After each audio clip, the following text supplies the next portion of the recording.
I still remember the moment I stepped off the rusty old bus in the highlands of Peru, the sun dipping behind jagged peaks that shimmered like molten gold.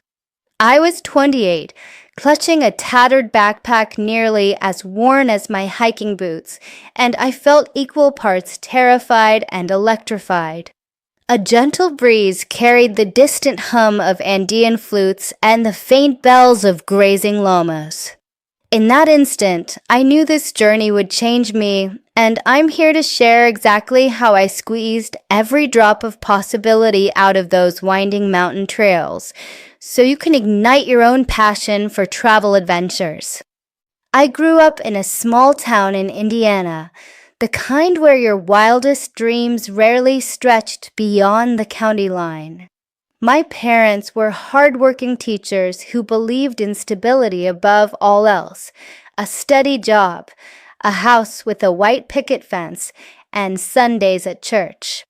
Throughout college, I dutifully followed their blueprint, majored in marketing, landed a predictable 9-to-5, and sunk roots into an apartment that felt more like a cage than a home. Somewhere deep inside me, though, a restless voice whispered of distant horizons and sunrise summits.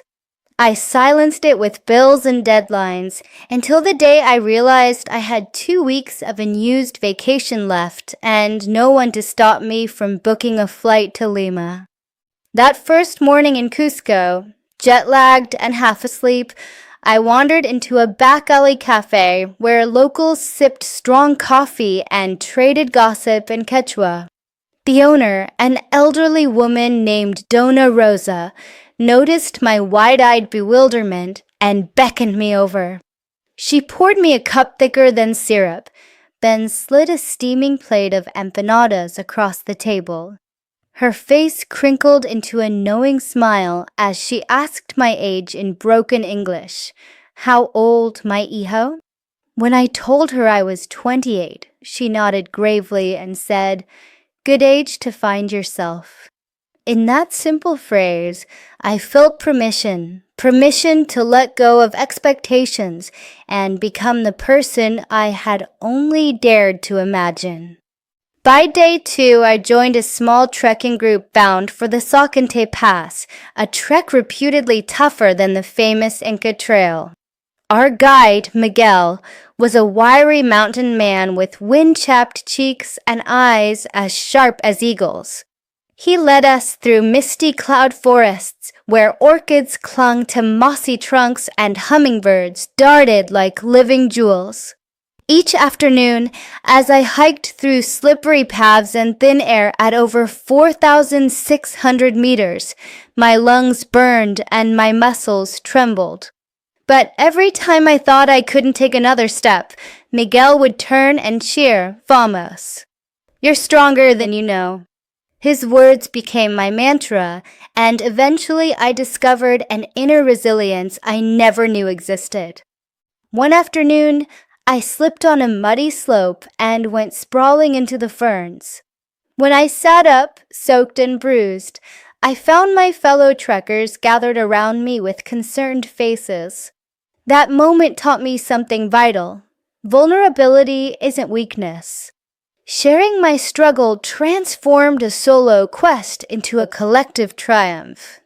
We helped each other up the mountain, both literally and metaphorically, and when we crested the Salkantay Pass at sunrise, a glowing vista of snow-capped giants greeted us. Tears pricked my eyes as I stood there, wind ripping at my hair, the whole sky painted in pink and orange. I realized travel has a strange alchemy. It strips you bare, then rebuilds you stronger, more authentic, and fiercely alive. After Peru, I hopped on a rattling train to the Uyuni salt flats in Bolivia. Picture endless white plains that stretch to the horizon, so flat and reflective they turn the sky into a mirror. At 28, I expected travel to be glamorous. Sun-drenched beaches, luxury resorts, Instagrammable views.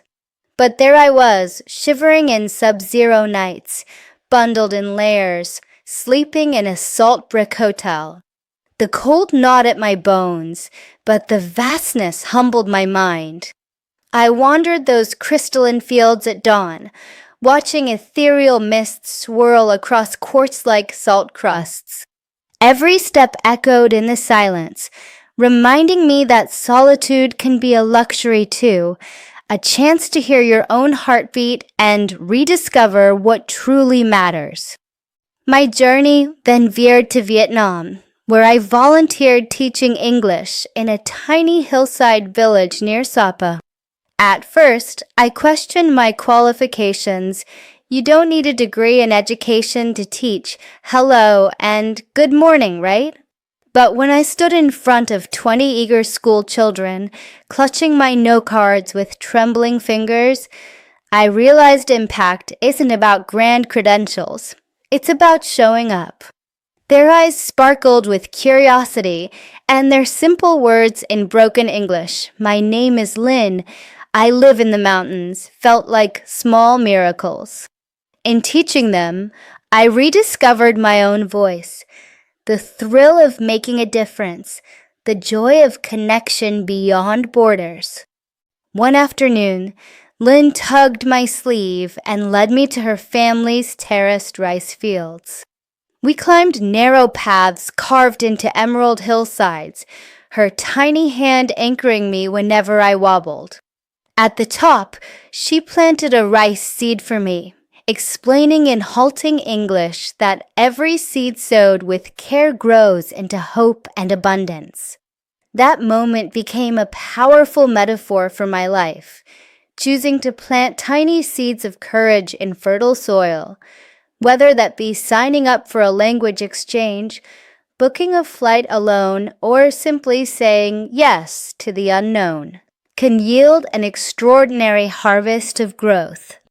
Next came a whirlwind through Europe, where I learned to navigate crowded metros in Paris, hitchhiked across Slovenia's emerald green rivers, and slept on the shores of the Adriatic Sea in Croatia. Each country offered a new lens. In France, I discovered the art of savoring the present. In Parisian cafes, time seemed to slow, and every croissant tasted like poetry. In Slovenia, strangers offered me rides and friendship with open hearts, proving that generosity knows no nationality. In Croatia, I kayaked beneath ancient city walls lit by sunset, feeling both infinitesimal and infinite. Travel taught me to embrace uncertainty, to relish detours and dead ends, because sometimes the most magical moments happen off the beaten path. By the time I reached Morocco at age 29, I was a different person than the buttoned-up marketer I had been back in Indiana. In the labyrinthine Medinas of Marrakesh, I bargained for hand-woven rugs as the calls to prayer echoed from ancient minarets. In the Sahara Desert, I rode a camel at dusk, watching the dunes change color from gold to crimson to purple under a sky bursting with stars. Far from home and safety, I realized that courage isn't the absence of fear. It's stepping forward anyway, guided by curiosity and trust. That realization crystallized one final lesson. The world is both vast and intimately connected. Every person I met, from an Andean shepherd to a Bolivian salt flat guide, from a Vietnamese schoolgirl to a Croatian kayaker, added a stroke of color to my life's canvas.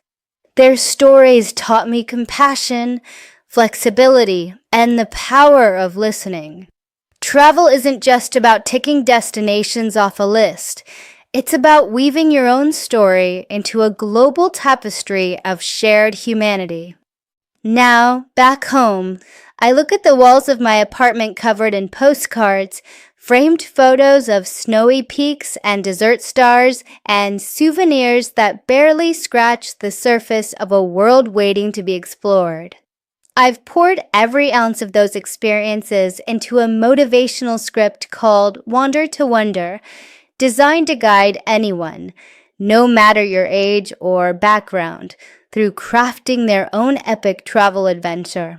In each module, I share the practical tips I learned, like how to budget for remote treks, how to overcome language barriers, and how to transform solo fear into solo empowerment, interwoven with heart-stirring narratives from my journey. If you're watching this on YouTube, here's the heart of that script. First, let go of perfection. Your trip won't go exactly as planned, and that's where the magic lies. Second, embrace vulnerability. Ask for help, admit your fears, share your mistakes, because that's how you connect. Third, plant seeds of intention each day, a promise to challenge yourself, to learn one new phrase in a local language, to step out of the hostile comfort zone and strike up a conversation. Lastly, remember that true adventure is less about geography and more about the transformation that happens within you. So whether you're itching to hike the Inca Trail, kayak the Dalmatian coast, or simply wander your own city with fresh eyes, I hope my story ignites the spark you need. You don't have to wait until retirement or until you've saved a perfect nest egg. At 28, I had just enough courage to buy a one-way ticket, and that decision turned into the greatest journey of my life. Now it's your turn. Pack a bag, open your heart, and step into the unknown. Because out there, beyond your comfort zone, what you discover might just be the truest, boldest version of yourself. And so, as I close this chapter of my own epic, let me guide you through the 4 foundational pillars of the Wander to Wonder script, pillars built from every scraped knee on the Salkantay Pass, every shivering dawn in uni, and every bright-eyed smile in that Vietnamese classroom. 0 to 1, planning with purpose. Forget exhaustive spreadsheets and bucket lists of everywhere. Instead, start by asking yourself one simple question. What do I truly want to feel on this trip? Do you crave solitude under starlit skies? The electric buzz of a crowded bazaar? The pride of summiting a peak? Once you name that emotion, reverse engineer a mini itinerary around it.